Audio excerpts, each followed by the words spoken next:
রাজামশাই কি ভীষণ রাগী?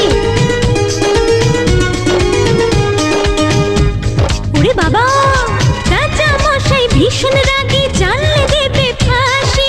কেউ দেখেনি রাজার মুখে কোনোদিনই হাসি। রাম গরুরের ছানা নাকি? কেমন করে রাজার কুমার বলবে ডেকে তাকে, রাজা মশাই ভালোবাসি আমি তোমার মেয়েকে। তাহলে তো ভীষণ বিপদ। এখন কি করে বলে সে আসল কথা, ভেবে ভেবে রাজকুমারীর মনে ব্যথা। এক যে ছিল রাজার কুমার।